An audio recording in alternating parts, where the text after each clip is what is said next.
A man hung himself upside down from the railing, desperately trying to force blood to rush to his head. He was attempting to restore his normal complexion, all to trick the nurse into letting him donate blood again. Jack had hit 7 hospitals in 2 days. Even though his body was running on empty, he kept pushing himself to sell more blood. 2 days earlier, his eldest son had been diagnosed with encephalitis and urgently needed $20,000 for treatment. Jack had gone door to door throughout the village, begging to borrow money, but what he'd scraped together was barely a drop in the bucket. With no other options, Jack turned to selling his blood. But the doctor immediately shut him down. Blood donations required a 3-month waiting period between each session, or his body would collapse. But Jack's desperation to save his son had pushed any concern for his own life completely out of his mind. Unable to delay his son's treatment, Jack resorted to making the rounds at different hospitals to keep selling blood without being caught. Despite his arms turning purple from the constant needle sticks, he couldn't afford to stop. When Jack stumbled out of the 5th hospital, his arms were riddled with puncture marks. He looked up at the sky, and even that had taken on a sickly blue tinge. Staring at the bills in his hand, so close to having enough, Jack forced himself to keep going.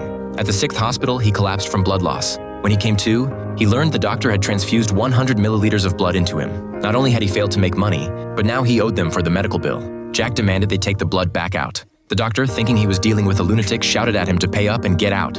An argument erupted between them, and Jack was shoved to the ground.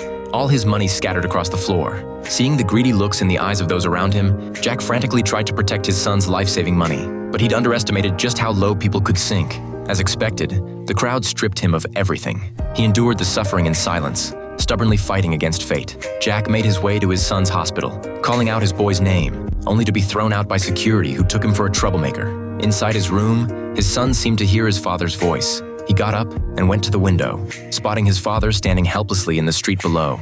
The boy ripped out his IV and rushed downstairs. He found his father hunched in a dark corner. The son called out desperately, catching his father's attention. Jack approached his son, and the two embraced through the fence, tears streaming down their faces. They walked back into the hospital together, only to discover his wife lying in a hospital bed with an IV drip. During her son's hospitalization, she hadn't been able to reach her husband. Terrified of missing the critical window for their son's treatment, she had signed a kidney donation agreement without hesitation. Seeing this, Jack was overwhelmed with guilt, tears flowing freely down his face. I firmly believe that as long as a family's hearts beat as one, they can overcome any hardship. The film ends with the entire family safe and sound, living a happy and fulfilling life together.